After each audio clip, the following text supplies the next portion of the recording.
That's my personal opinion on it. To help me out with this, we're going to bring in Chris Pulver here in just a second. Before we do that, though, let me just really quick mention that our Black Friday discount is going on right now. And if you don't have access to it, or if you don't have access to the Edge Finder, it is our biggest discount of the year. You get access to the top setups algorithm. I mentioned this earlier, but let me also, by the way, S&P 500, NASDAQ, still getting very solid readings here coinciding with this. So I'm liking to see this. Yen pairs also getting some strong readings as well. Gold still bullish, silver still bullish. I still like the consensus generally here on the Edge Finder at this time. We also added something really cool. We added a volatility heat map. And this might be a Chris Pulver feature at this point. This is a volatility heat map. It shows you which things are moving dramatically above their usual volatility. So for example, certain things that are, moving above their usual volatility are things like the Dow Jones, the DAX, CAD Swiss, the FTSE, the Pound Swiss, and then things that are moving a lot less than usual. We also added a momentum heat map. So all these sorts of different screener tools to help traders find better setups. We also added an AI news generated feed here, which again, essentially creates for whatever chart you want to look at. If you want to look at gold, etc., whatever is most interesting to you, you can actually just select your favorite chart and it will generate a report based on what the internet is generally saying about something that you're watching, what's causing it to move. So if you're ever wondering, if you wake up and gold's down a bunch, you're like, what's going on, right? You can essentially come to this and it will give you a little bit of an updated report. Edge Finder just keeps getting better, man. It is, we've got so many projects lined up into 2026. We're like just backlogged with projects to do within the tool. Economic heat maps, we've got some things planned here to continue to improve those. But again, with a jobs report that came in, better than expected, this is going to stay strong for stocks overall. Unemployment rate is going to tick up relative to forecast. So that's going to kind of wash this out where you had a good NFP, but a not great unemployment rate. So it won't really change the scoring too much on stocks here, at least for the time being. So if you have Edge Finder, get excited because we've got so many cool things coming your way. And just as a reminder, as always, if you're an Edge Finder user, you don't pay for any of the new features. You do not pay. Again, we don't upsell you. It's not like a paywall every time we drop a feature. If you're an Edge Finder user, you get all the new stuff for free, just like the new volatility heat map that dropped overnight. It's now yours. You don't have to pay anything extra. Just log into your Edge Finder and boom, bam, thank you, ma'am. You got a cool tool waiting for you. It's like Christmas presents all throughout the year for traders. If you don't have a copy, it is an excellent time to pick up one while the sale is going on. Let me just drop this here, and then we're going to go to Chris Pulver to see what he has to say about this NFP report. 40% off link here. So I'm just going to drop this. 1 second. All right. Here we go. All right, we just dropped the link. If you need access to it for the 45% off sale, we're doing our Black Friday discounts, our biggest sale of the year.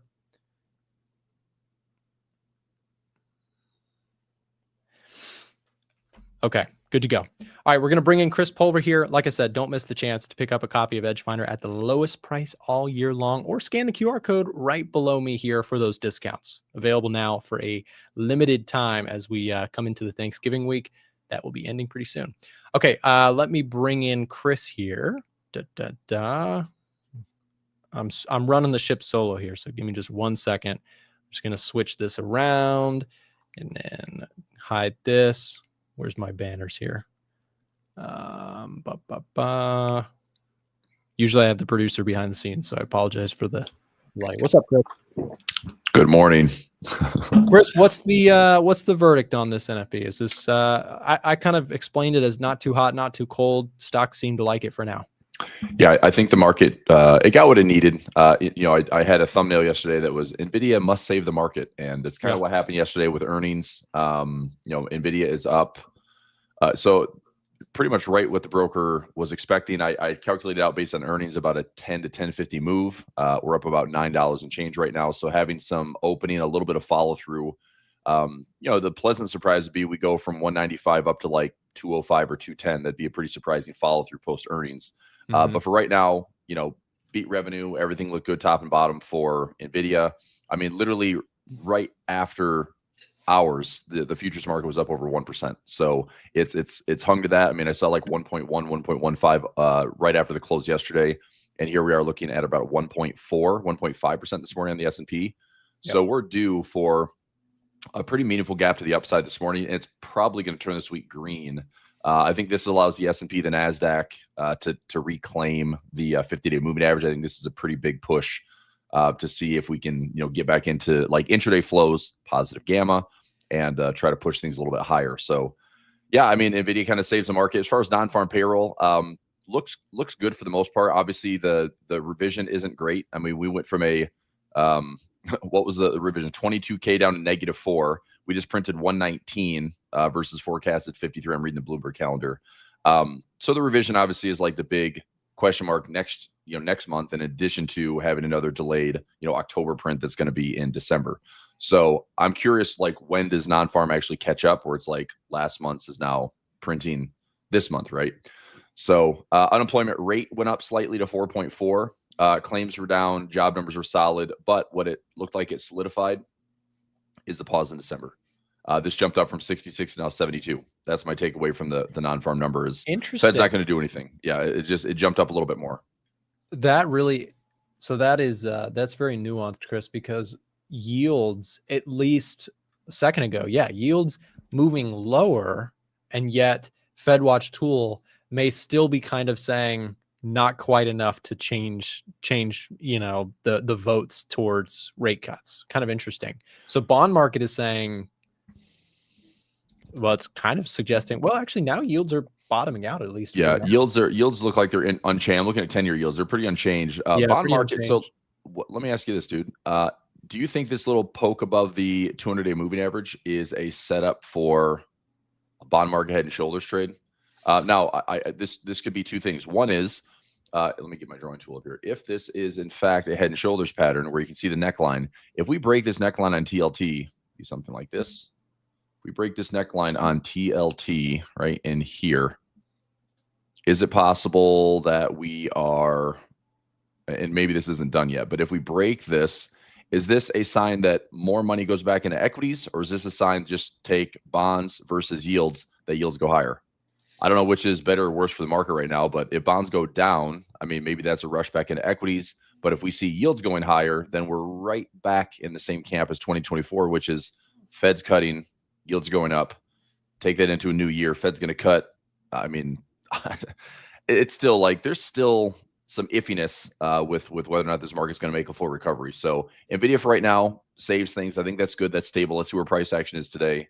Like I said, big important thing is that we are reclaiming the 50-day moving averages, and we are well above that based on the pre-market price action. So if we open up at 673 SPY, we are back above with a opening candle. We still have, I mean, what's crazy is we could open up here and still have about 1% buffer to stay above the 50-day moving average.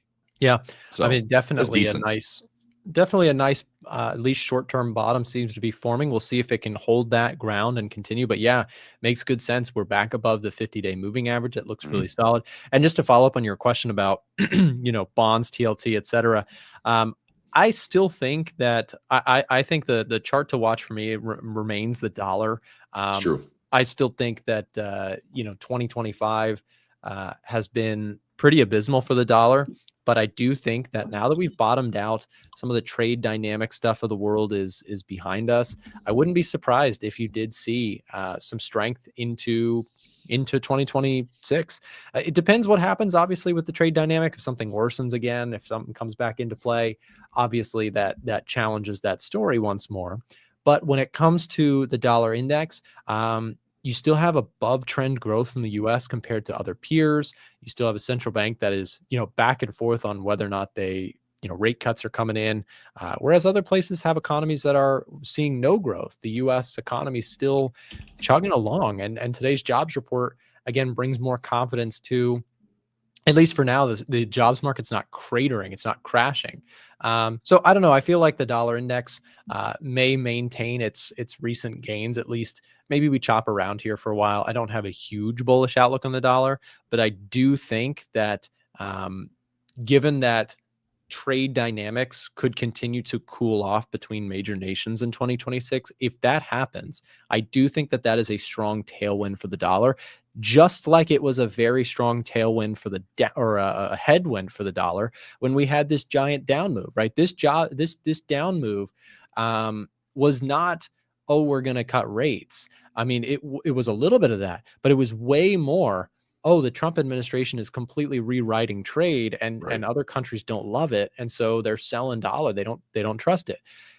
Again, if you are making, I think that's like the biggest thing. If you are looking at the dollar geopolitically, from here, are things going to improve or things going to worsen? And I think that the economy is almost second to that in some ways. I mean, the trade dynamic completely terrified people about, we're going to have massive inflation and an economy that completely collapses. And we have not seen that. So I don't know. I think dollar index in 2026 is very interesting to watch. Well, I think we also have administration that if they had their choice, they'd like to see a weaker dollar.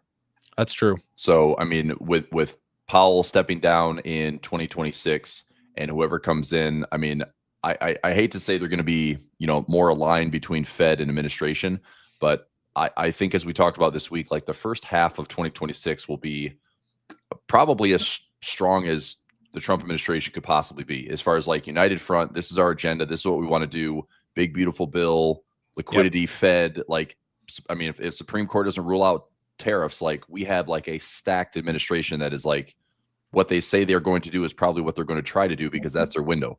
If they can't accomplish this stuff by the first half of 2026, then it's up in the air for midterms, in the fall. So I think, maybe that short-term squeeze on the dollar, if we get to 101, 102, my concern with the dollar going stronger is that's risk off for the markets. So I'm actually kind of hoping to see the dollar just kind of chop around if we want to see the end of this year be pretty solid and stable. I took a look at Bitcoin this morning, not really responding a ton, but certainly better than being down a fresh low. So 88.6 was the recent low. We're at 91. There's a long ways for Bitcoin to kind of show some bottoming here. But I'm not, and we talked about it. I'm not going to like just throw in and guess where the bottom is, because certainly 30% just is a number. I mean, we could pull back 50+%, and I'm just going to kind of wait this out. But what I am doing is selling some calls on current positions, trying to kind of start the repair process with a portion of my investment, and then we'll go from there and kind of reassess this price action in the next maybe 30 to 60 days. I think that, the next spot for Bitcoin, at least from if you're more of a long-term outlook type of person, I've been looking at the weekly chart. We lost that 50-week. All right, fine. Sellers completely in control here for now. I still think what we talked about yesterday, I still think your next level of more obvious, if there's going to be a buyer of this dip kind of thing coming in, I think that 80,000 to 75,000 range, I've seen that online a lot, maybe an area. I mean, the attractive thing for me on crypto from a trade perspective, or an attempt to get long on crypto, is pessimism out there is outrageous. I mean, it is like, a peak contrarian trade to look to get long Bitcoin.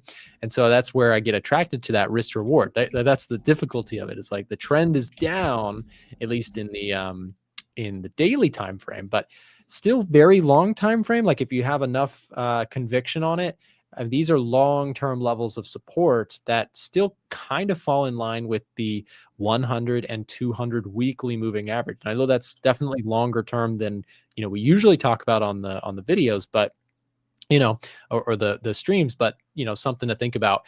And then you have gold, which, gold is incredibly well above its, weekly moving averages. We take a look at the daily time frame. We're retesting this 20.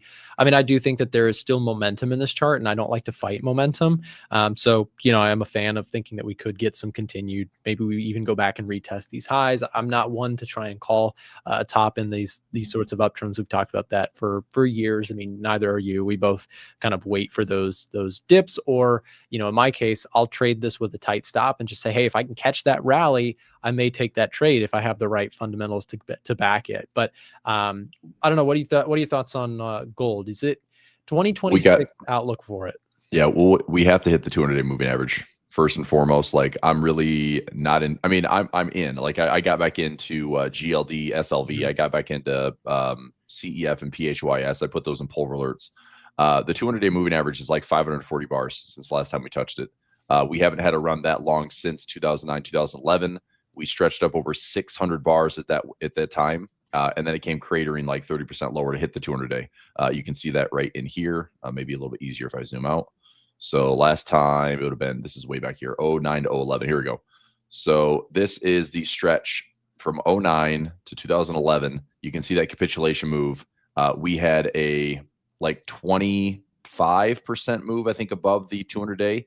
And bar count wise, I'd have to zoom in, but I know we were well over 600 bars. So it's way back here. Last time we tested the 200 EMA is about there. We get to 600 bars, and 600 still pushes in a high. We're at 621 and just dump all the way to that 200. So even if we go higher, I'm fine to like dollar cost average into a higher high, but don't forget about the magnetic pull of that 200-day moving average. If it gets to a really high bar count, we're already at 540 bars. That's almost, I mean, again, that's another 60 bars. So we could take that into the new year. We could consolidate up here. I think a perfect trade on gold, if I'm gonna ask it to do something that I think would be easy to trade, it would be we run up to the highs again. That's crazy where I have to go to find this thing. We run back up to the highs again, similar to silver, and we fail. So we run to the highs, we fail, and either this thing fails, fantastically, where it like fails to the lows. That's a double top. It measures out. Everybody following this? So if we came up here to the highs and we fail, we hit the lows, measure this move. There's your breakout. Buy gold and don't look back. Boom. Something like that. It sounds crazy, Chris, but that's not an unprecedented type of pullback in gold, right? I mean, that sort of move, it sounds like Armageddon if you're like leveraged long up here. Not when you look left, though. Not when you go back to the lows in 2022 and like this thing has to give us some type of pullback based on this 3-year stretch. Right. I hope. Yeah. And it's like we always talk about, recency bias is very, very strong, especially with people who have, if you've only traded for a year, if you traded for 2 years, you only know gold goes straight up.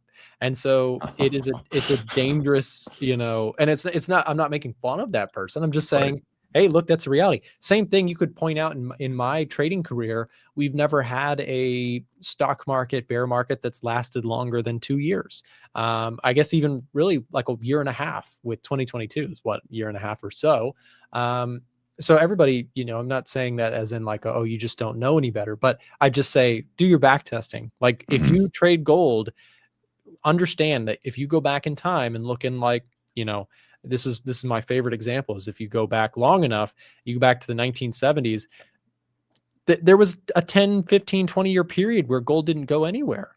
So it's just, the reason I say that is because we as traders, you have to, like, ignorance is your enemy in trading. Like if you think for sure what the market's going to do next, and you oversize your bets because you believe you have some sort of magical ability to call it, the markets will humble the whatever out of you. Like the markets are hard to call, and trading, Chris, you've been in this game for what, 20 plus years at this point? Yeah. Like, going on 26. Like if you're in this market, you've seen enough environments to know things come and go, things change in the recent years. It's been all about the Mag 7.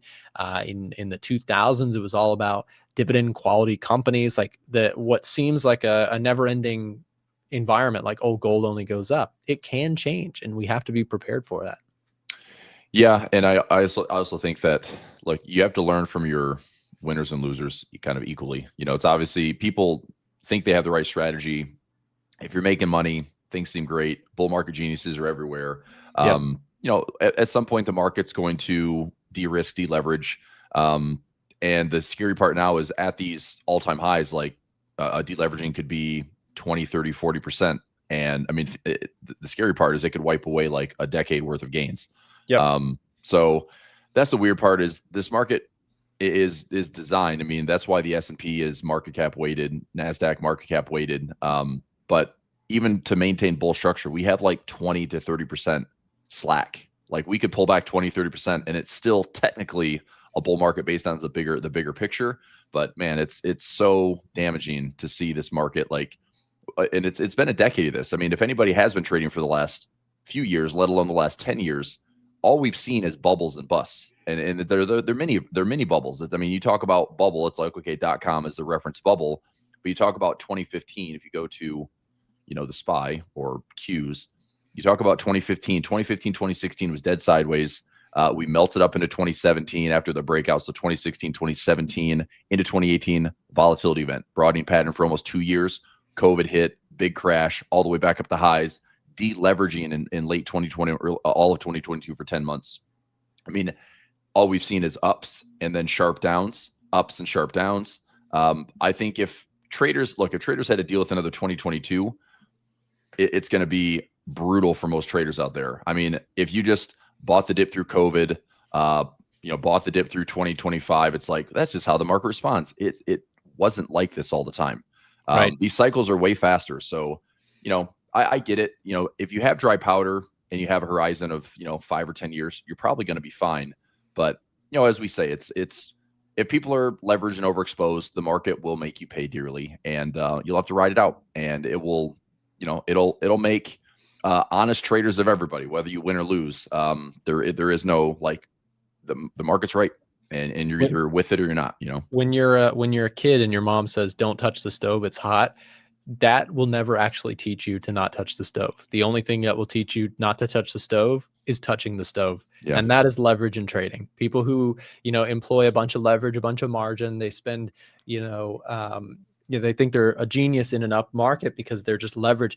People are learning that right now in crypto. And I say that with no joy, right? That's a painful lesson that people who are learning that in crypto right now, it feels awful, right? When everyone who has been in trading for a while has learned the hard lessons of being over leveraged, having too big of a position size. And, the tasty trade legend, Tom Sosnoff, he mentioned and mentions all the time in his content that, it's always a position size issue. Like, that's right. always the problem. Absolutely. It's always the problem. If you are struggling with your trading, I would say there's a 95% chance that what you really struggle with is position sizing. And this is why, Chris, I always talk about this. Trading psychology is important, don't get me wrong, but sometimes people think it's trading psychology when it's really your position size is ridiculously big. Because if you have a big position size on, of course, your trading psychology is going to be out the window. It's hard to stay logical if your position size is ridiculously big for your account. Right. Really quickly, I've got to run here in just a minute, but there is a crypto fear and greed index, and it is as bad as it's ever been. So at least for the last couple of years. And again, that's not a sign of, well, there's the bottom in crypto. It just means, if you are a Bitcoin investor, and this is primarily what I trade, I'm not really interested in altcoins or anything like that. But, we are at some pretty nasty levels as far as extreme fear. If the risk on faucet is turned back on, we stabilize here. I think NVIDIA helps a lot. So we might see a stability here in Bitcoin. Maybe. I'm not holding my breath. I mean, we've clearly done some technical damage. We've got the death cross on the EMAs, but it is pretty fearful. Let's see, if there's some structure to be kind of held in. The one thing I have appreciated about Bitcoin all these years is it coincided nicely with like all of my technical trading in Forex. It's a pretty pure market. It has efficiencies and inefficiencies. The way this thing has fallen the last couple of months, I would say this, I'll throw it out there. Eventually, this pocket, when the structure changes near the bottom, this is a pocket I think Bitcoin goes back to. So 115 to 120 price target, but don't catch a falling knife, right? We want to look for some type of structure down here, some type of bottoming, and then we start looking at structures breaking. Sure. But that would be my destination as far as taking this back up for a technical trade. Obviously, regaining those highs would be pretty exciting. But, it's a patience game for right now. Damage is done.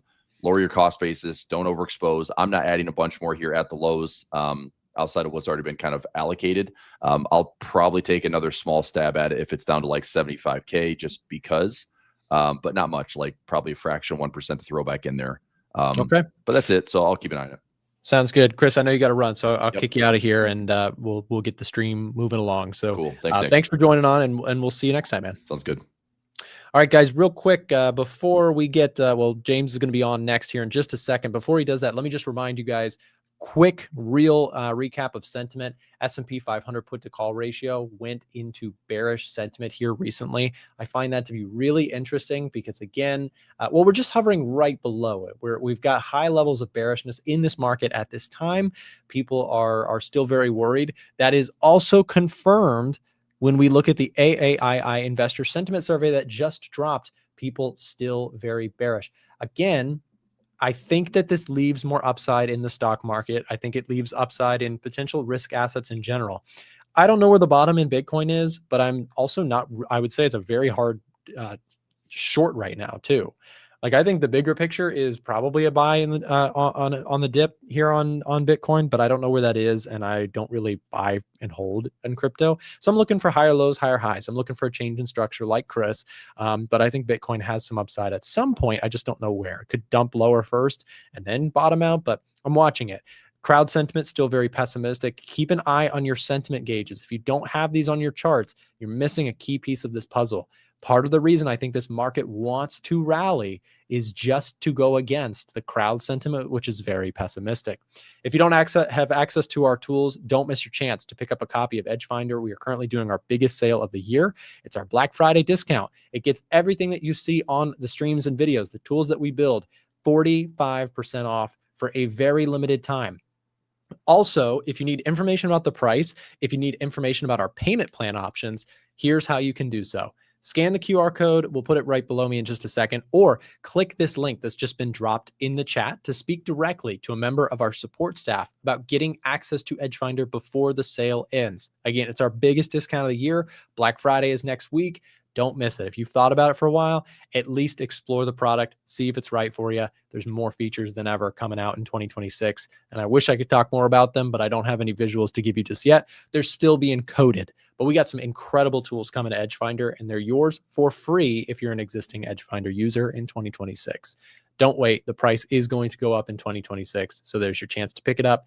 Buy the dip on Edge Finder. If anything, buy the dip on Edge Finder. All right, guys, up next, we got Forex James coming in just after this quick break. Stay tuned. If you're someone in the United States looking for a Forex broker, it's been hard to find recently. There's been a lot of changes in the industry, so I wanted to take a moment to tell you guys about Oanda. Oanda is a US regulated brokerage that allows US traders to trade currency pairs like the euro dollar, the pound dollar, the dollar yen, Kiwi yen, all sorts of different currency pairs. So if you're interested in checking out Oanda, we're going to be dropping a link in the chat right now as we speak. They, again, are a huge brokerage in the United States that allows you to trade without the worry of whether or not your account is going to get shut down tomorrow from an offshore, unregulated, sketchy brokerage. They have been around for a long time, and I've used them myself for a number of years. So if you're looking to trade FX and you're in the US, this is the brokerage to check out in my personal opinion. So take a look at it. We'll drop the link in the chat, like I mentioned, should also be in the description of this live stream. Do your due diligence and see if it's right for you.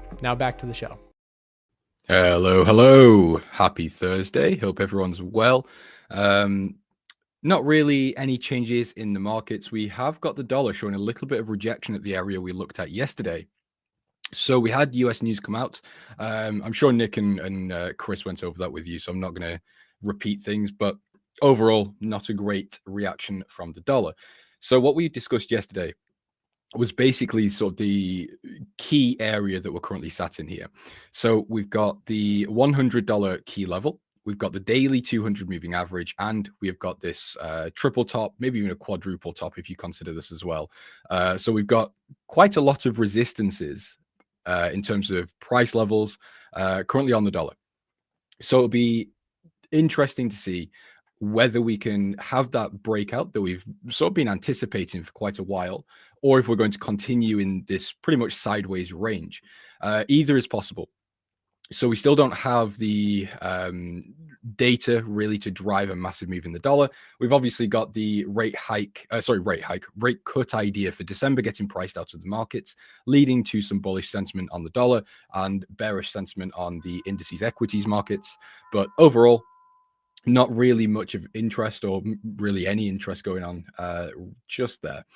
What I do like on the dollar is the reaction that we've had off this low. So I've been talking about, in fact, I think a lot of traders have been talking about this, so I'm not going to say but this has been a big focus for many traders for weeks and weeks.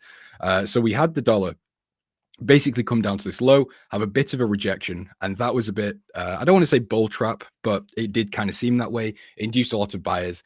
Then we double bottomed, and now we're starting to see buyers stepping in again. We're starting to see typical signs that we are on maybe starting that new cycle. So if we have a look at what the dollar does, so we almost double bottom here. It's not super clean. Then we have this bull cycle. We have a bear cycle. We double bottom here. Bull cycle again. We've double bottomed here. Are we going into that next bull cycle? You could sit here and say, no, we've got Fed cuts on the way. We've got blah, blah, blah, blah. There's lots of reasons at the moment to say that that's not maybe the situation. We do have relatively weak data in the US, and again, we do have those rate cuts expected in 2026 as well. However, you never know what the markets will bring, so that's something I'm definitely keeping in mind. If we can start seeing some data pick up and we can start seeing the dollar trending higher, I'll be looking to get long on the dollar and possibly hold that theory throughout 2026. Anyway, moving on, we've got pound Swiss. I've just realized I've not got the chat open. My bad. I've completely ignored everyone. I'll open it in a second. So pound Swiss is looking like a potential short. We looked at this yesterday.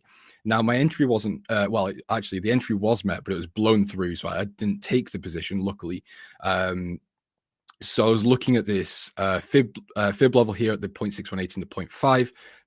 Didn't really get in anything, didn't see a reason to take that trade. So I'm now looking for a slightly higher level to get in. I wouldn't normally do this because obviously for people that watch me regularly, you know that the 50% retracement is pretty much all I do. That's sort of just the way I trade.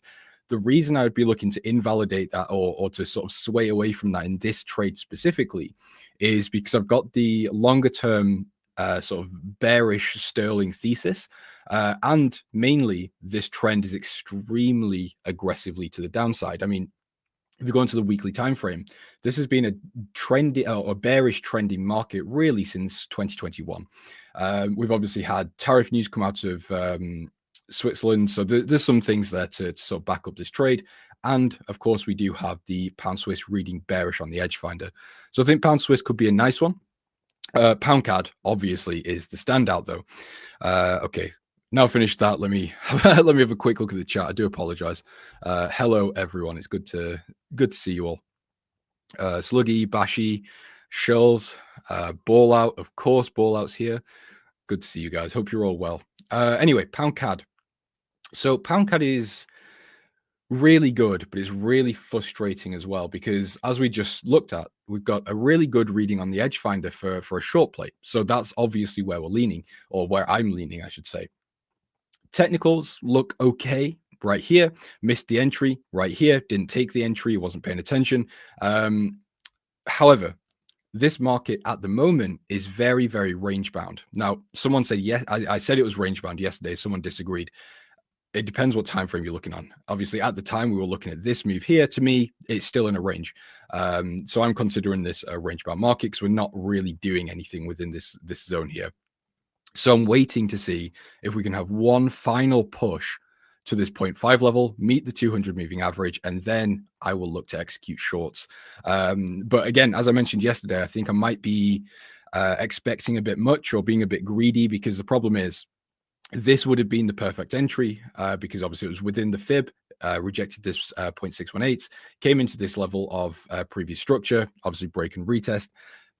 Just didn't take it. I can't remember why I didn't take it at this point, but then the re-entry or the second opportunity was here. And again, I did miss that, unfortunately. So expecting a third entry opportunity, don't know, that might be pushing my luck a little bit. So we'll see, but it's definitely on the watch list. But that's the only way I could really get into this market at the moment is just waiting for maybe some sort of triple top to form up here.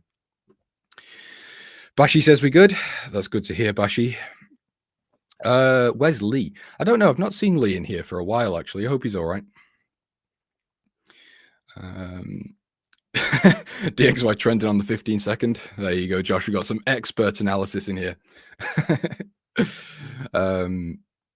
Yeah, I've not seen Lee in a while. Euro dollar. Yeah, we can have a look at euro dollar. I don't really have much on euro dollar short term. I think 1.2 still remains quite attractive. However, it is going to depend on central bank movements in 2026. However, at the moment, it wouldn't be a huge shock to me if we do reach 1.2. Beyond there, to me personally, it seems a little bit of a risky play to try and trade it above 1.2, just because I think at that point we're going to start seeing a little bit of caution from the ECB in terms of the value of the euro. We might see a little bit of talks in the market there that it shouldn't really be higher. Obviously, when I say should, very loosely is how I'm using that word.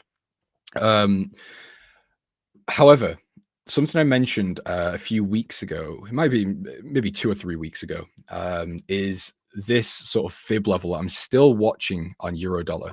So on the monthly time frame, what we've got is a very, very nice setup. So we've got sort of a downtrend here on this monthly, consistent lower highs getting printed.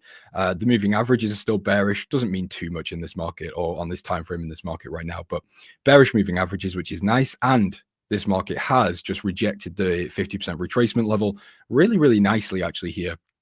So I'm just watching really to see. I'm not going to trade the monthly, obviously. I'm not going to start placing any trades just due to this, but I am paying attention to if there's any catalysts that could drive euro dollar lower, maybe even towards 1.05. I know it's a stretch, but it's possible. That could be a play again for 2026. I know that I keep mentioning next year, but obviously that is approaching very quickly. We're almost in December already. So that's definitely something I'm looking at short term.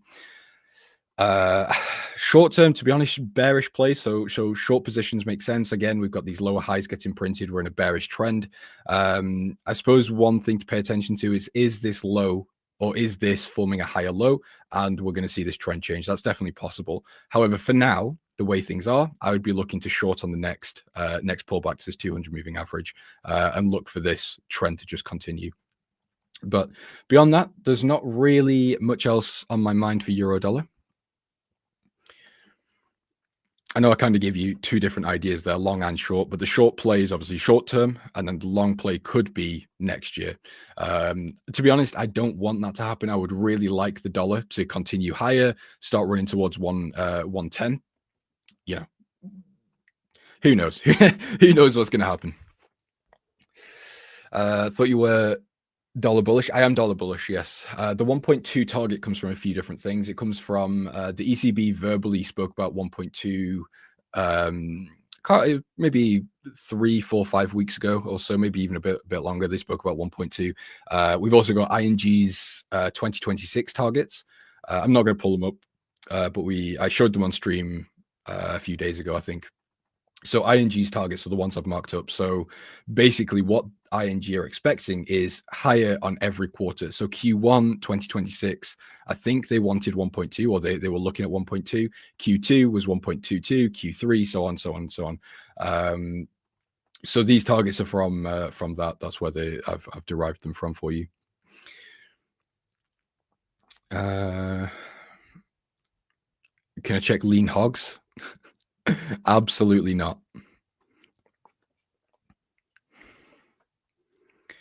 Pound dollar, yeah, we can have a look at pound dollar.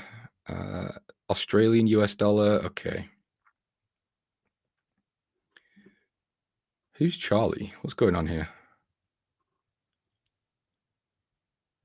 Oh, okay. Oh, yeah, okay. I see. So pound dollar, pretty much the same idea. In terms of price targets, I'm a little bit mixed on pound dollar, to be perfectly honest with you. So right now, I'm relatively flat in terms of short-term ideas for the dollar. We've already covered that. So right now, I'm actually not looking to do very much. The weekly is actually slightly bullish here. We did have this moving average cross, just indicating that we're now in a bullish trend. We are seeing a little bit of a rejection here towards the 50 and the 200 weekly moving averages. That does tell me buyers are still interested in this market at least. However, short term on the daily and H4, we've seen this break and retest get formed here. So previous structure, we broke below, we're retesting, and we have almost, not fully actually yet, but we've almost got a bearish trend here on the daily as well.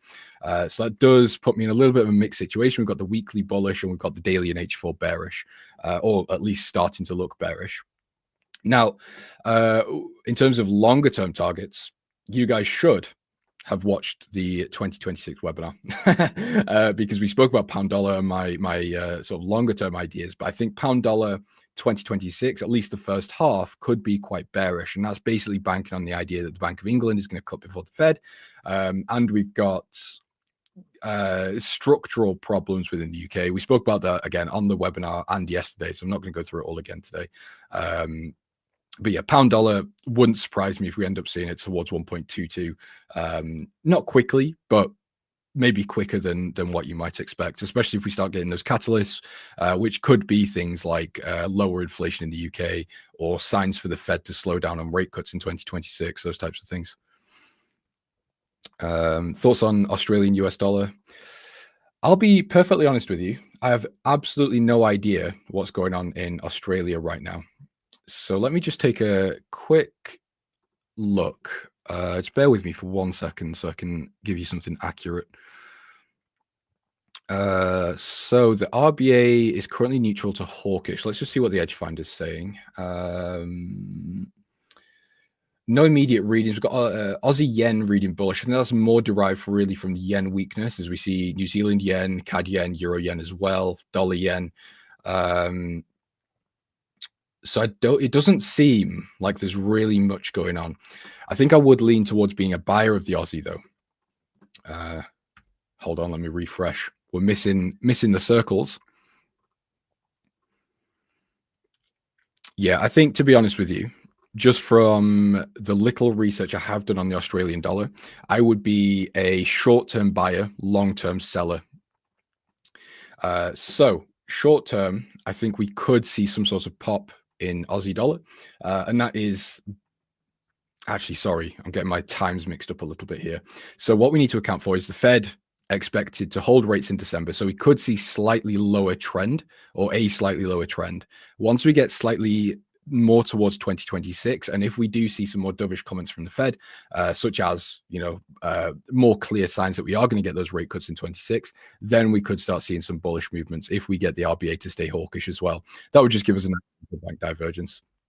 So that's kind of the idea.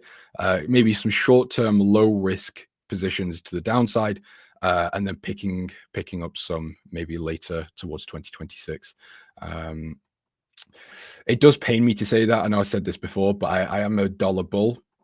But obviously, as a trader, you've got to go off what you're given. And right now, that's what I've got. Why is Onion Futures banned? Because they make me cry. Oh, yeah. Bashi made the same joke. That's sad. Today's movement is crazy. Yeah, well, we had some US news. Let's see. We don't have US Open yet, actually, or at least NYSE Open just yet. But yeah, it seems like the indices markets are doing quite well. I mean, to be honest, it really depends where you sit. I'm going to talk actually about the NASDAQ specifically, because I think that's where the hubbub is, the chitter chatter, especially around AI and tech and the bubble and all those types of things. I'm finding it tricky to really do much on these markets because the daily looks okay. We've had quite a nice rejection off previous support, almost at the 50-day moving average as well. So kind of a expected, if you will, area to see some buyers step in. Short term, or not short term, on the H4, I'm a little bit cautious that we are we are currently at this 200 and the 50 moving average. We're also at this sort of double topping area. So there is a chance that we see a little bit of a turnaround here. Whether that will happen or not, I don't know. But that's just something that's on my radar, and I'm not going to be picking up the NASDAQ just yet, or really doing anything at all. However, I'm fairly sure that we do still have the indices reading bullish. Let me just double check.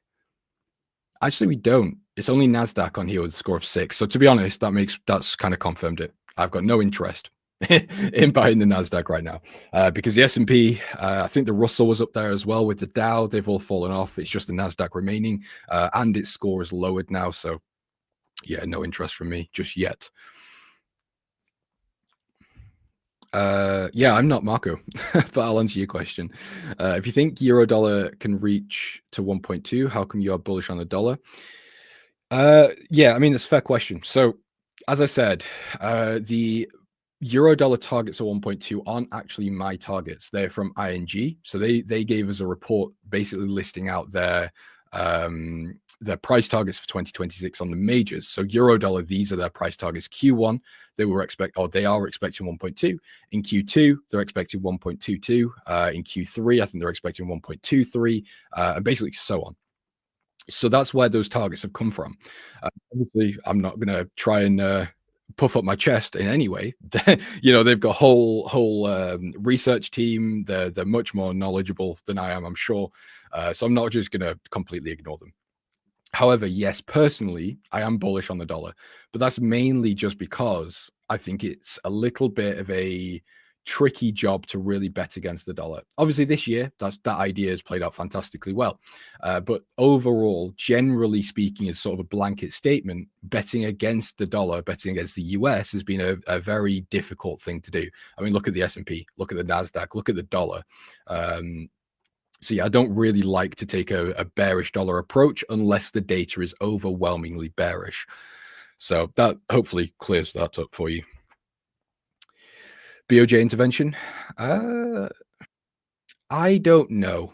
I am expecting it, but I've been expecting it for a while and it's still not happened. So it's like the mythical thing, the mythical Bank of Japan intervention. Are we going to get it? Are we not going to get it? Which is unfortunate, actually, because where was it? Yeah, it was. Hold on, just bear with me. Let me sort the chart. Right here, when we had the Japanese PM election, I was very, very cautious about buying. And I was telling you guys, and this is my bad, it's obviously hindsight, but obviously that was the wrong call to not buy dollar yen. But I was very, very confident that we were going to see an intervention quite soon. It's not happened. So yeah, I was wrong there, but it is what it is. And it's still a very, very relevant concern to have. So what I'm looking for now on dollar yen is obviously we've got this previous high. I'm looking to see if we can see some sort of pullback here, and then I'll buy. But, and the big but here is I'm not buying full size. It will just be a very small buy, anticipating or at least taking caution for that possible intervention risk. And if I do, if I get caught in the intervention, fine, the loss will be very small. But that's basically what it is. I think later into 2026, we could start seeing some sort of reversal. When or where that will be to is tricky to say right now. But we, of course, need to consider that the Bank of Japan is expected to hike rates in 2026. And obviously, then if we match that with just expectations that the Fed is going to cut rates in 2026, that does give us quite a nice divergence. So that could possibly give us some short opportunities. But for now, I'm not doing anything on dollar yen. It's just a sit and wait market for me. ICT is watching. I'm not going to say anything. ICT might learn something. Looks like I don't need to say anything. You guys say it for me. Definitely stepping into 157, 160. That's the thing. Yeah.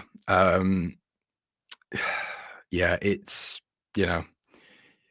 because we don't get any warning or really any, I mean, to be honest, actually, I say this, one of my old friends, I don't talk to him anymore, unfortunately, but I had a friend that works or actually runs his when I say runs a hedge fund, it's not like JP Morgan or anything like that. It's a very small sort of boutique hedge fund. He somehow managed to figure out when they were going to intervene.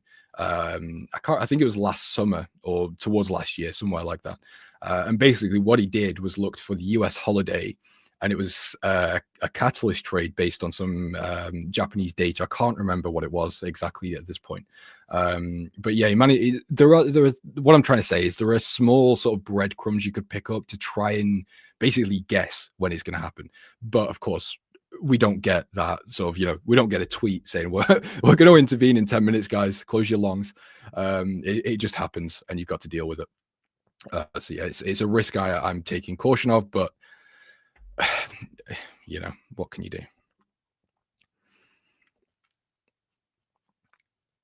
Oh, he's sending a white van to my house. Oh, well, to be honest, even if he did that, maybe actually some of his stories might be a bit more credible.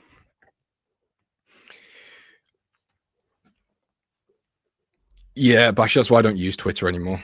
It brought out the worst side of me. I sometimes I'll go on there to post a tweet, and I'll close it again. I don't use X anymore. I spoke about this in one of my YouTube videos, actually. And I've just realized I'm going way over time. Yeah, sorry. I just realized I'm like half an hour into my segment. My segments are half an hour. My apologies, Marco. I completely lost track of time there. Guys, I'm going to have to head off. I'll tell you that story another day. See you later. Have a good one. Stay safe. Don't get margin called. And I'll see you all tomorrow. Hey guys, I just wanted to jump in for a second and let you know a little bit about today's live stream sponsor, DNA Funded. DNA Funded has very generous profit sharing up to 90% and 3 different unique challenge types. For those looking to get funded, they also have speedy payouts, unlimited trading days on the first and second phase of their challenges, a very wide list of different things you can trade with over 800 different assets tradable, and maybe the most important component, a very experienced team behind the whole operation. So if you're interested in learning more about DNA Funded, click the link, check it out, see if it's right for you, and make sure to do your own due diligence to see if what they have to offer fits your trading style. For 20% off, you can use code A1T20. Again, that will be 20% off any of their challenges you'd like to check out. Thank you again to DNA Funded for sponsoring today's live stream. Now back to the show. Hello everyone, welcome to my segment of the stream. So I hope everyone is doing well. Let me see what I have shared right here. Okay. So I just jumped onto my PC. I haven't even checked the NFP report because I was a bit busy. So thanks, James, for covering for me in this last 30-minute segment. Anyways, I hope everyone is well. So let me see the NFP print right now. So let's just expand this a bit. Let's see. So what has happened? Whoa. This is quite good, I would say. Although unemployment rate jumped, the NFP came in much higher than expected. Okay. So that is pretty nice. I do have 3 positions in the markets. So I have my pound Aussie sell. This is a new position. I have my silver long, which is kind of around break even, but I did take 50% off at the high. And I have a USD CAD long, which seems to be holding up in some profit. The DXY, a bearish reaction? What? That's pretty weird. How can we get a bearish reaction if the NFP came in pretty solid? So pretty solid data. The claims came in right around the forecast. The only thing I see problematic is the unemployment rate, which did jump. But let's also see the Fed Watch tool. How is that looking? So let's see Fed Watch tool. And we jumped a bit to 41.8% for a rate cut in December, but still the biggest percentage, the biggest possibility is for no rate cuts. For no rate cuts in December. So I think because of that, of course, we had the recent rally in the DXY. We almost went back. Well, we actually crushed the 100 level. We went far above it, and we have pumped quite nicely from Monday this week. So a great week for dollar bulls. Stock market is loving this. S&P is up as well, massively up. NASDAQ definitely up. NVIDIA earnings came in pretty bullish. So we talked about NVIDIA earnings yesterday. They came out at the market close and they came out pretty bullish. So they came out above the forecast and it was a nice beat. So it was a pretty healthy beat. So the market jumped. Again, it took the NASDAQ with the jump. NVIDIA is a massive, massive part of the NASDAQ.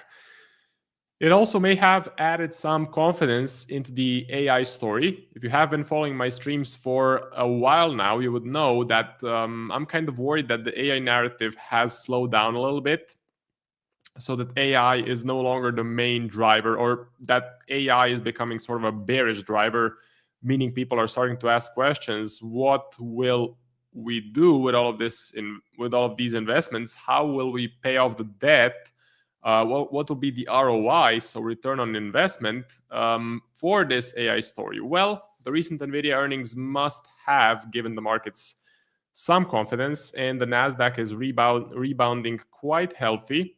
So it's looking pretty nice right here, and kind of respecting. Is it respecting the trend line? Let's see. Well, kind of. So I'm bullish. I'm definitely bullish. I would have liked to see a bit of a bigger correction, bit of a bigger pullback to close to the 200 EMA, or maybe to this support level right here. And then I would be very interested in buy setups. That unfortunately did not happen. I mean, maybe fortunately for some people, unfortunately for others, because if you are already in a long position, then this is pretty nice for you. But if you're looking to go short, then this is, or if you're looking to get in at a lower level, then this is not the best. So that is the general state of the markets. If I jump back onto the Forex Factory calendar, did we get something else today? No, pretty much it was mostly dollar news.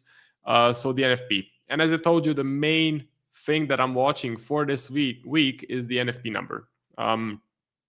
This was, of course, the September NFP. If we go to the Edge Finder, we go to labor data, NFP, and it has been updated. So that's pretty good. This is a pretty good sign. I just don't understand how the probabilities of the rate cut went up from this, and how the dollar didn't have a massively bullish reaction on this. That's pretty weird, because the beat is pretty substantial. From 53K to 119. The revision for the previous number was only minus 4K. That's a pretty small revision. Oh, no, sorry, it's actually revised from 22K. Okay. So that is interesting. Okay, so the revision is actually minus 4K and it was 22K. That is bearish. So one thing I can notice, or two things I can notice, the revision was pretty bad for the previous number, and the unemployment rate jumped. So the unemployment rate jumped from 4.3% to 4.4%. So if we go to the unemployment rate for the USD, it's rising. That is not the best sign. That is not the most bullish sign. So you could say the numbers are a bit mixed.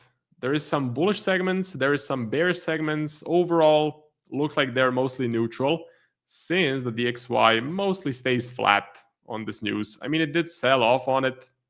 Let's see it on the 1 hour. There definitely was a sell-off, but it wasn't like a massive sell-off. It wasn't a drastic move. So that's what's happening. That is pretty much what is happening. Let me see what you guys are saying. The Fed Watch tool just jumped up to 40% cut from 27%, says Sluggy. Yes, so that is pretty interesting, the reaction. And if you dive a bit deeper into the numbers, you're gonna see it's a bit of a mixed bag. Bird Poo, hey, what's up? So hello, Sluggy. GU, okay, we can do GU. Marco, we good? Hope you're good. I'm doing pretty well. Cedric, what's up? Robohola, Mario, hey Mario. It's Marco, it's not Mario, but I think you're just you're joking. So because you always put hey Marios, I think you're just making a joke there. And the 4.4% is being the main factor.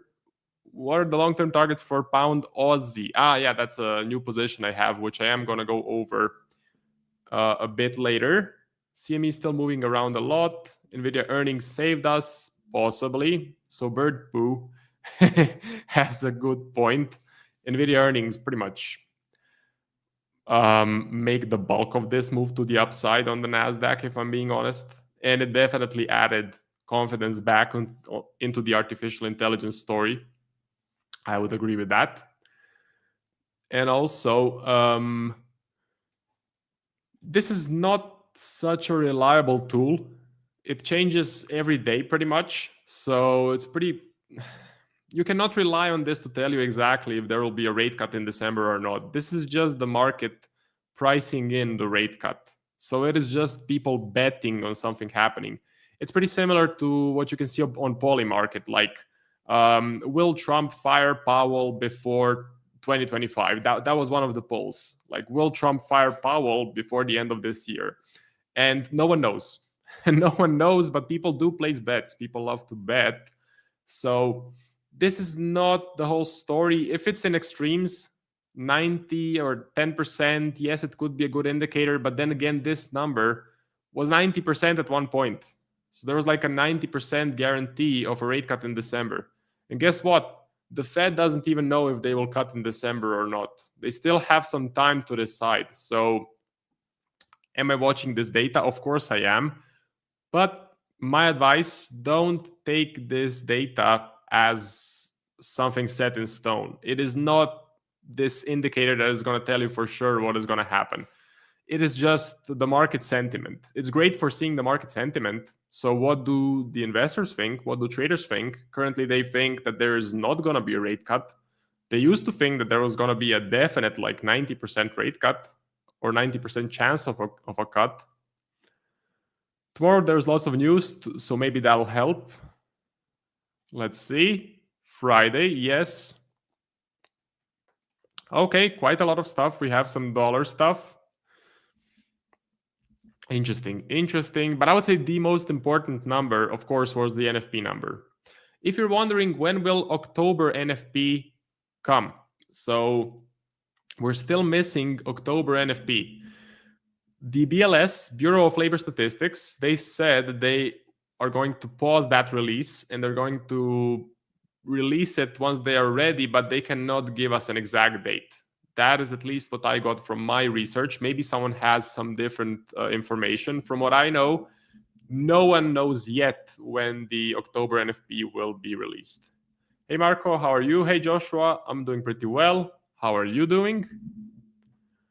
Can the XY pull back to 997.00 to climb strongly? Well, I'm bullish on the DXY. I don't think a massive pullback is coming. I don't see what would be the massive catalyst for the pullback.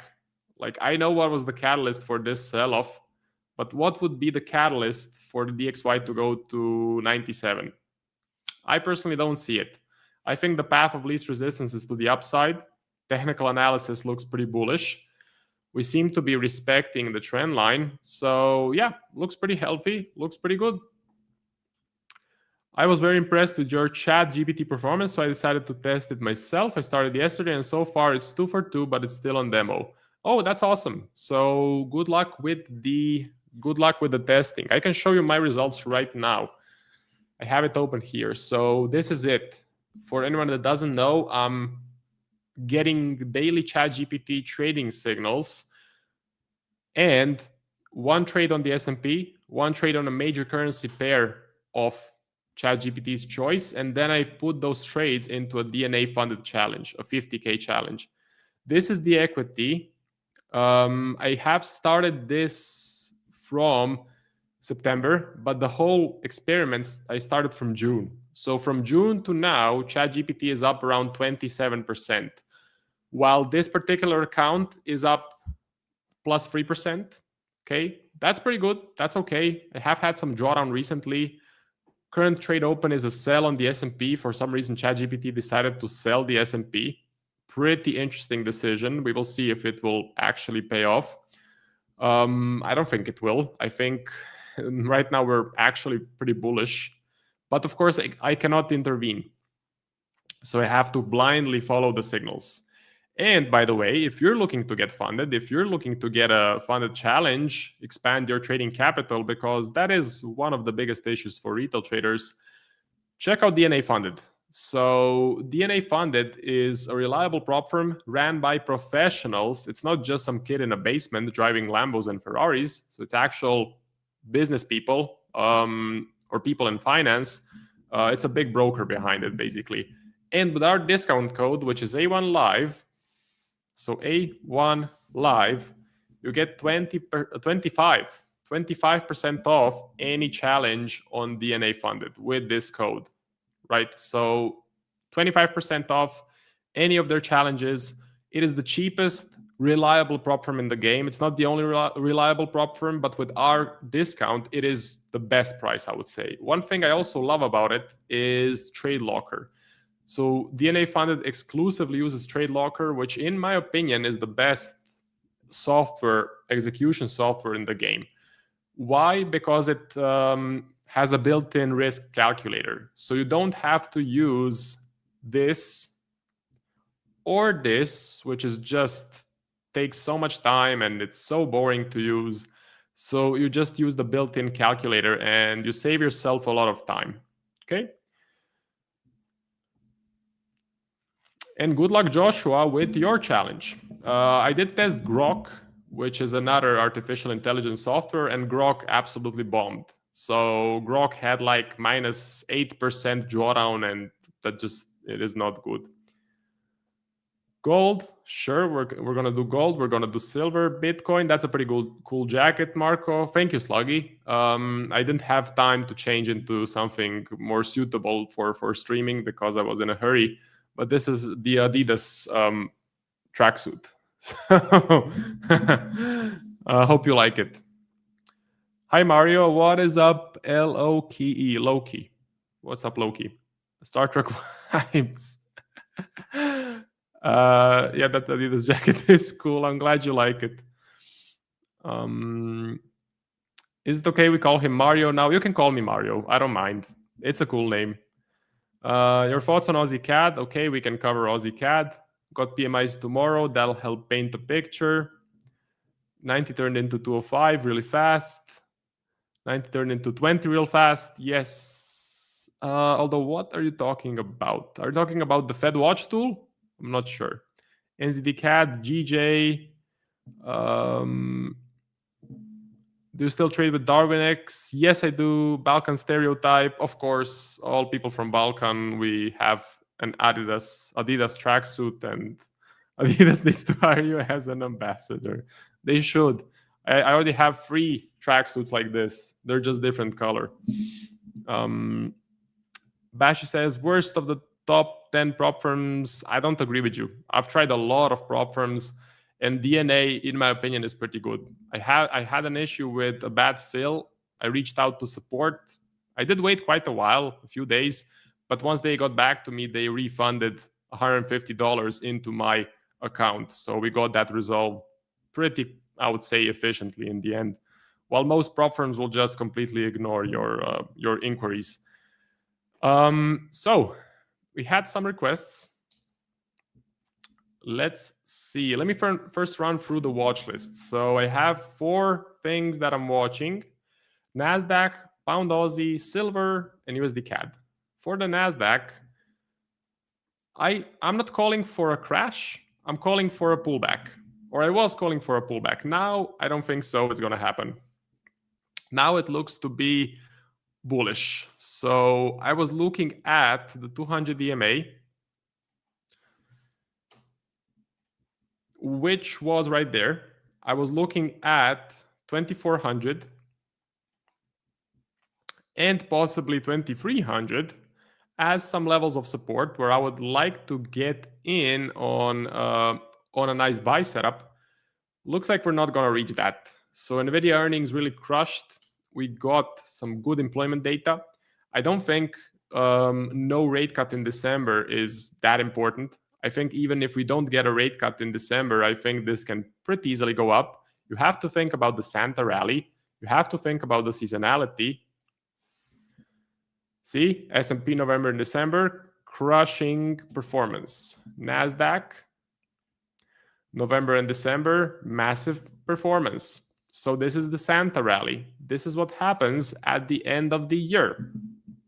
And then we look at company buybacks. So companies usually do a lot of buybacks at the end of the year to inflate the stock price. Why? Because they have shareholder meetings, because they have the Christmas party. Guess what? It's all psychology. So also hedge fund managers, pension fund managers, big bank portfolio managers. They all have Christmas parties. They all have end-of-year conferences or calls. In those calls, they want to have good performance. They want to say we are heavily exposed into the US stock market, because investors love to hear that there is exposure in the US stock market. Everyone loves the US stock market. What would be not so good to say at an end of the year Christmas party? It would be to say that you're long on the DAX. So if you're a hedge fund manager, make sure you don't mention being long on the DAX, because this thing looks like absolute crap. But the NASDAQ, of course, everyone loves the NASDAQ. Hedge fund managers, pension fund managers, portfolio managers, they don't want to talk with their clients and say, we're not really heavily exposed in the US stock market. We sold most of it here. That's not what you want to say to your investors. You want to say, yes, we sold here because we had to, but we bought everything back and we are now inside of this huge train to the upside. That's how you get the Santa rally. That's how you get the explosion at the end of the year. That's why the seasonality is so bullish for the NASDAQ and the S&P. So what's my game plan? I don't know what exactly my game plan is. Yesterday, before NVIDIA earnings, my game plan was to wait for a bigger pullback. Now, I'm not so sure. Maybe I should try to take a stab at it right here. I'll think about it. And of course, you will be updated in the A1 Trading Discord. If you want to get my trade signals, trade breakdowns, trade analysis, fundamental event breakdowns, you can join the A1 Discord with a pretty hefty discount using this code. So I think it's a 40% discount, Black Friday discount, the biggest discount we do all year. And this code works both for the A1 Discord and the Edge Finder as well. Okay, all of the links are in the description of the stream, or you can find them in the chat, in the live chat right now, posted by James, who is the producer behind the scenes. So the NASDAQ is covered. Pound Aussie, I had a question about the Pound Aussie. This is a new position I have taken, a new sell setup. Currently, it's around break even. This is a fundamental play. I have been watching this currency pair for a while now. I'm bearish on the pound. I'm bullish on the Aussie. We can quickly do some analysis. So first you have to distinguish between short-term and long-term data. If you go to the short-term data, the UK looks healthy on paper. The Aussie looks even healthier. So short-term, Aussie beats the pound. But now let's take a look at the long-term. So first, GBP, negative and overall not looking good. Aussie, pretty bullish. Let's look at the unemployment rate.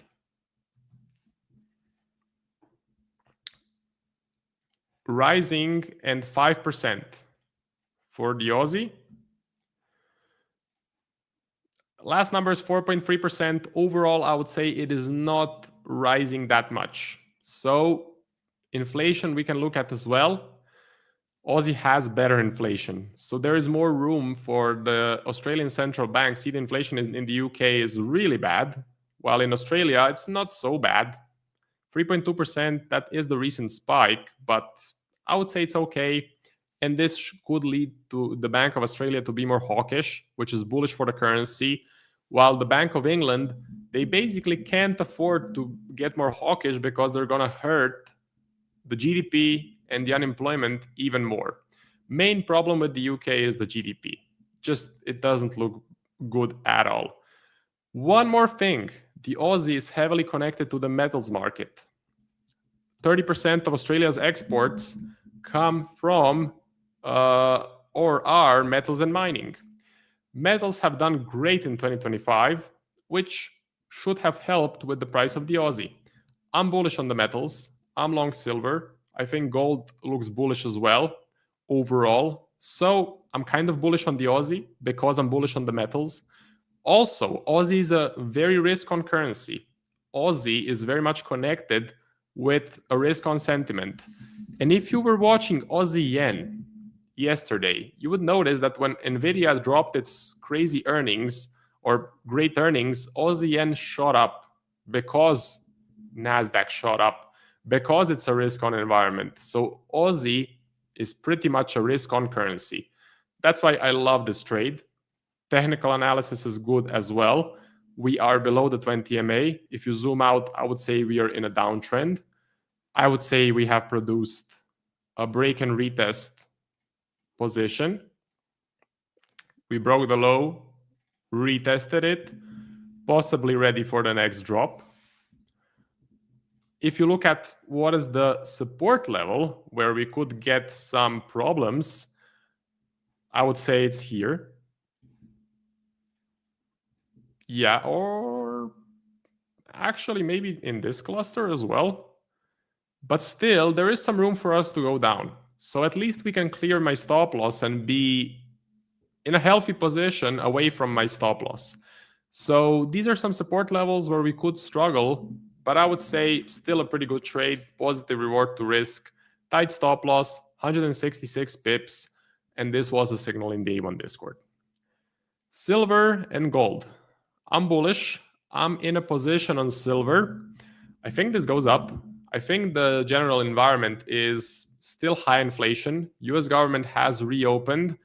Liquidity taps have reopened. More spending is continuing. Trump's big beautiful bill is coming. Printing, massive printing is also continuing. What does that mean? It means inflation. What does silver and gold do during inflation? They go up. Actually, a great indicator of inflation is gold. I would say this curve of gold pretty much represents how inflation has been mostly going up. Why do I say that? Well, because let's say you found a mansion in the 1970s and that mansion used to cost one gold bar, okay, like you see in the movies. Well, you can buy that exact same mansion today with the same gold bar. Does that make sense? While in dollar terms, that mansion costs 10 times more or maybe 20 times more in US dollars from 1970s to now. That's by how much inflation has risen, and that is the power of buying real estate, buying gold, buying silver, buying US stocks, not keeping any cash in your bank account, because cash is trash, if I can express my concern that way. So silver, plan is to trail the stop loss. Plan is to trail this position to the upside if it does continue going higher. As I mentioned, I took 50% off at the high because it was also sort of buy the rumor, sell the news environment scenario. I bought the rumor on Monday. The rumor was US government is going to reopen. On Thursday, the government actually reopened, and that was the news. So buy the rumor, sell the news. Guess what happened? On Thursday, we shot down with a lot of selling pressure.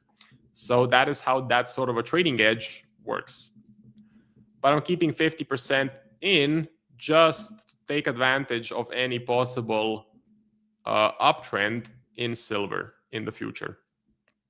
USD CAD. USD CAD is the final position I have. This one has been running for quite a while now. From the 28th of October, I have been receiving positive swaps, which is always nice. Who doesn't like positive swaps? You can check that in the carry trade scanner. USD CAD. See, buy direction. This is the interest rate divergence. So I don't mind holding this position for the next 2, 3, 4 months because it just keeps giving me income. Every single day, I collect a small amount of income that covers some of my negative swaps from some other positions, such as Pound Aussie and silver. What is the game plan here? Game plan is to trail my stop loss. And also, is ball out anywhere in the chat?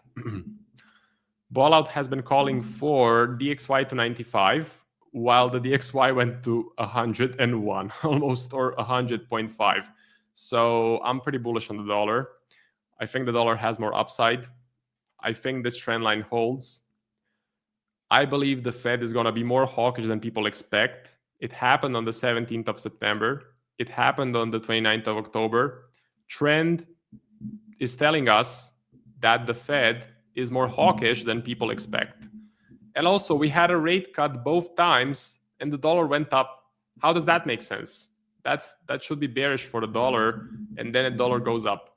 So that doesn't make any logical sense, but it just tells you the power of the strength of the dollar, and that looks pretty healthy. That's why I'm long USD CAD. Now to quickly check out the comments, I'm gonna do a last request from the comment section. Russians love Adidas. I think they do.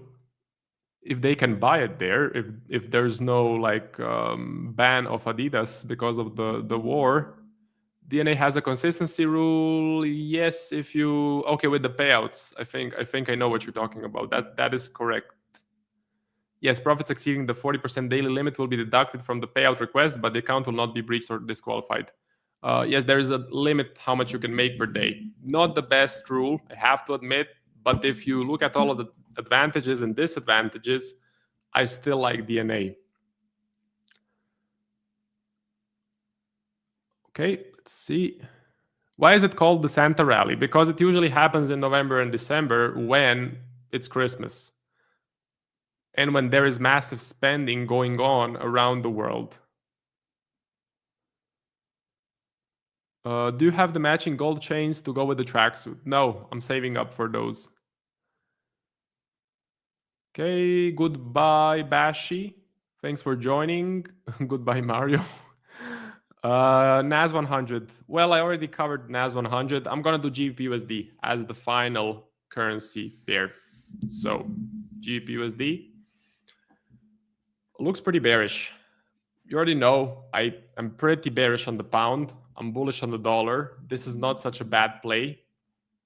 I think there's more room for us to go lower. I think the next level of support is here.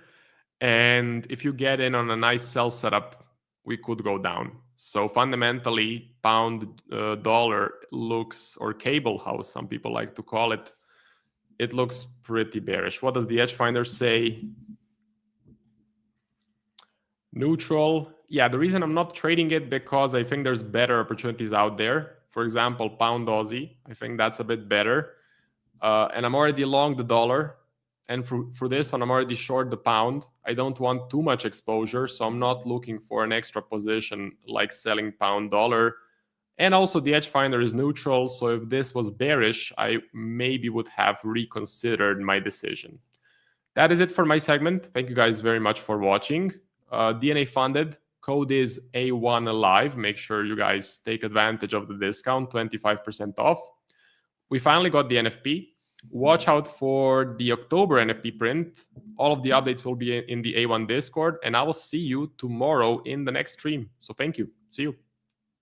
You've been watching A1 Trading Live. We're here Monday through Friday, where you can tune in to hear insights from professional traders from all over the world. All month long, our products are 40% off, the biggest discount of the entire year. You can get access to our trading softwares, trading community, and so much more right now on our website, a1trading.com. Make sure to subscribe for future streams, and don't forget, if you're looking to get access to free courses, prop firm discounts, and free trading tools, as well as massive discounts on all our products, head over to a1trading.com. See you next time.